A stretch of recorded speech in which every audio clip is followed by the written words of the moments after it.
Hand mark is something that this bloke has become very, very good at. The skill of marking the ball out in front when leading toward it makes it almost impossible for defenders to spoil. That's the most important reason for practicing taking marks out in front, and the reason why, whenever possible, we prefer to take this mark rather than a chest mark. But it's also critical for playing on. With your hands free and clear from your body, it makes it much easier to fire off a quick handball if you've got a teammate in a better position. As mentioned with the chest mark, the most crucial thing to do here is keep your eyes on the ball. As you lead to the approaching ball, stretch your arms out so that you've got what we might call long arms. At the end of those arms, your fingers should be spread so that the ball has a nice big target to hit. Make sure that your thumbs are placed in such a way that they will be behind the ball when it arrives.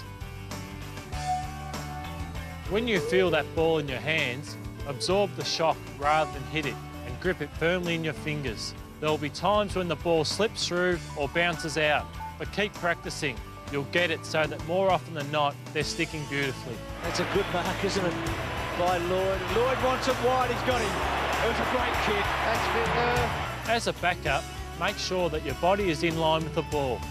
If the ball does slip through, then at least your body can provide the backup and you'll probably keep the ball in front of you.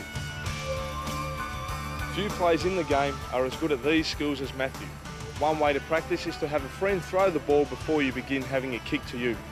Get a feel for the ball, hitting your hands, practice having your hands out in front with your arms and fingers full stretched, and you will be ready in no time for those spearing passes. Even if you can't round up a mate, you can still practice just by throwing a ball up in the air and continually catching it, practicing the drills we've shown you. Running down the ground, Ramanauskas unselfishly.